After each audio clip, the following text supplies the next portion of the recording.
नमस्कार, live cities की night bulletin दिन भर बिहार में आपका स्वागत है। मैं हूं आपके साथ प्रीति झा।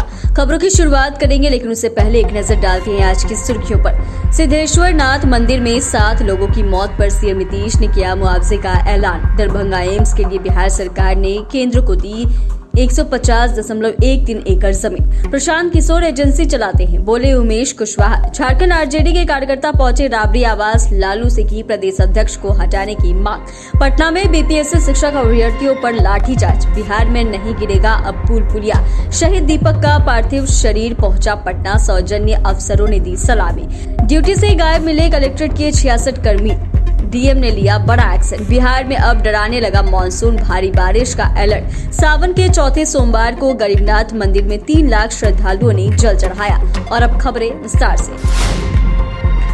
सिद्धेश्वर नाथ मंदिर में भगदड़ के कारण 7 श्रद्धालुओं की जान चली गई। मरने वालों में 5 महिलाएं भी शामिल हैं। इधर नीतीश कुमार ने घटना पर दुख जताया है और 4-4 लाख मुआवजे का ऐलान किया है। सावन की चौथी सोमवारी के कारण जहानाबाद जिले के मखदुमपुर में स्थित सिद्धेश्वर नाथ मंदिर में देर रात से ही भक्तों की लंबी कतार लगी हुई थी।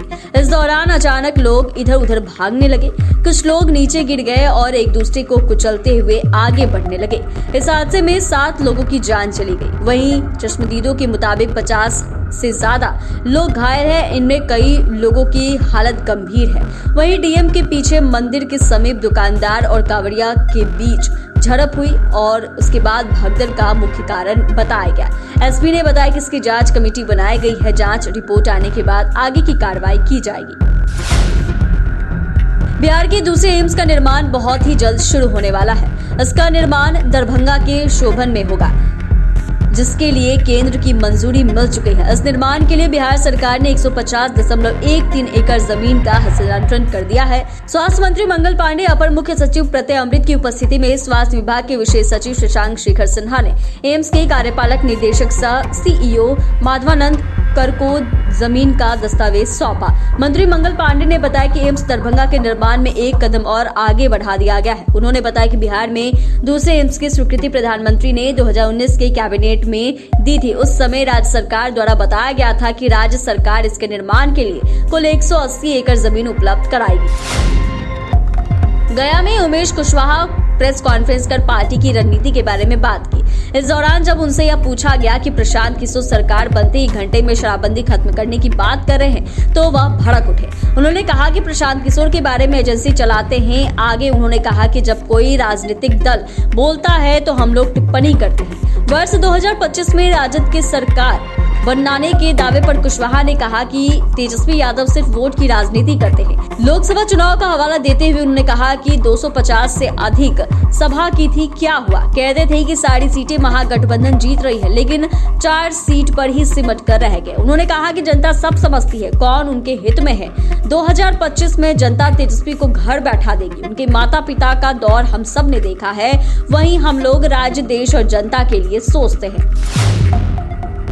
झारखंड विधानसभा चुनाव में अभी 2 महीने का वक्त बचा है। ऐसे में झारखंड आरजेडी के कार्यकर्ता पटना स्थित राबड़ी आवास पहुंच गए। झारखंड के 1 दर्जन से ज्यादा आरजेडी के कार्यकर्ता हाथों में बैनर पोस्टर लेकर अपनी मांगों के साथ राबड़ी आवास पहुंचे।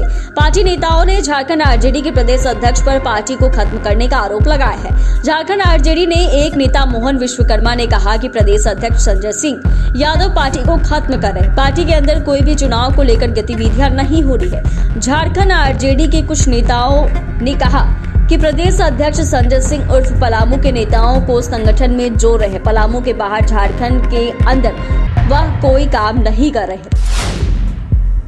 पटना में एक बार फिर शिक्षक अभ्यर्थियों पर लाठीचार्ज हुआ है। शिक्षक अभ्यर्थियों का हंगामा देखने को मिला है। इस दौरान पुलिस ने उनकी झड़प हो गई और पुलिस ने लाठीचार्ज कर दिया।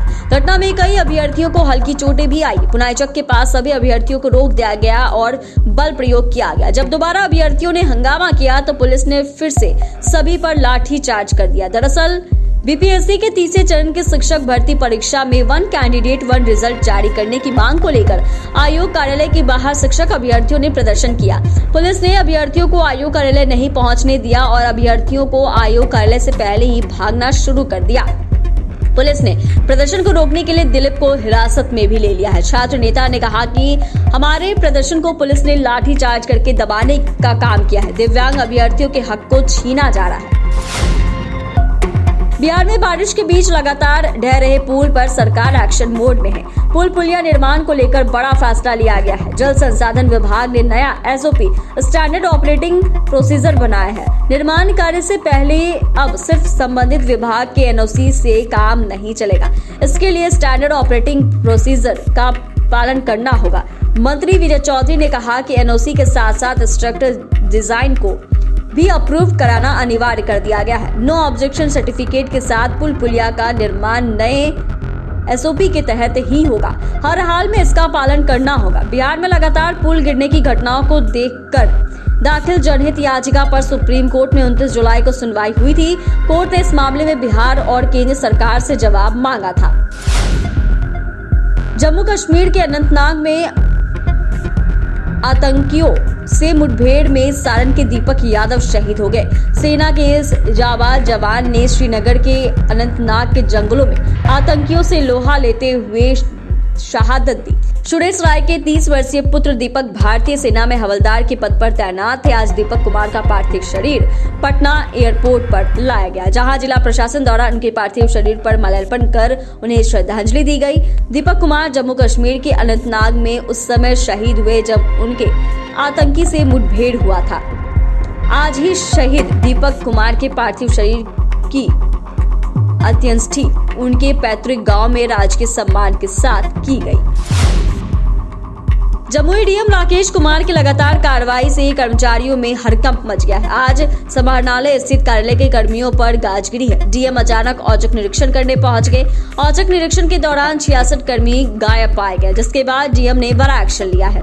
दरअसल डीएम राकेश कुमार लगातार जिले के अधिकारियों को समय से ऑफिस पहुंचने का निर्देश दे रहे थे। डीएम के निर्देश के बावजूद कर्मी अधिकारी समय से ऑफिस नहीं आ रहे थे। कार्यालयों में लटके तालों को देकर डीएम साहब खपक पड़े। जिलाधिकारी राकेश कुमार के गुस्सा का शिकार 66 कर्मी हुए। जिलाधिकारी ने काम से अनुपस्थित 66 कर्मियों के वेतन को अगले आदेश तक अवरुद्ध कर स्पष्टीकरण देने को कहा है। बिहार में लगातार भारी बारिश हो रही है। बारिश के कारण कई नदियां खतरे के निशान के ऊपर बह रही है। मौसम विभाग ने भी अगले 3-4 दिनों तक भारी बारिश की चेतावनी दी है। अगले 24 घंटे के अंदर राज्य में कुछ जगहों पर भारी तो अधिकतर जगहों पर हल्की से मध्यम दर्ज वर्षा होने की संभावना है। बिहार की नदियों का जलस्तर भी बारिश की वजह से बढ़ा हुआ है और कई जिलों में बाढ़ की हालत बने हुए हैं। ऐसे में लोगों को सतर्क किया गया है।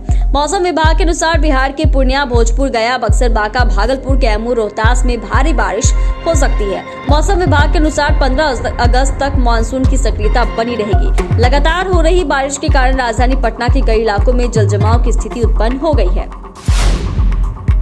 आज सावन की चौथी सोमवारी पर बिहार के प्रमुख शिवालयों में भक्तों की भीड़ उमड़ी। मुजफ्फरपुर के गरीबनाथ मंदिर में चौथी सोमवारी पर रात से ही भक्त पहुंचे। 78 साल बाद संयोग बना है कि चौथी सोमवारी को बाबा पर जलाभिषेक करने पर राहु ग्रह कट जाएगा। इसको लेकर गरीबनाथ धाम में रविवार रात से भक्तों की कतार लग गई है। रात 12 बजे से बाबा गरीबनाथ धाम में अर्घा से जलाभिषेक शुरू हो गया है। 2 बजे के बाद स्थानीय भक्तों की भीड़ जुटने लगी। सुबह 7 बजे तक करीब 3 लाख कांवड़ियों ने जलाभिषेक किया है। चैनल को सब्सक्राइब करें, फेसबुक पेज को लाइक करें। धन्यवाद।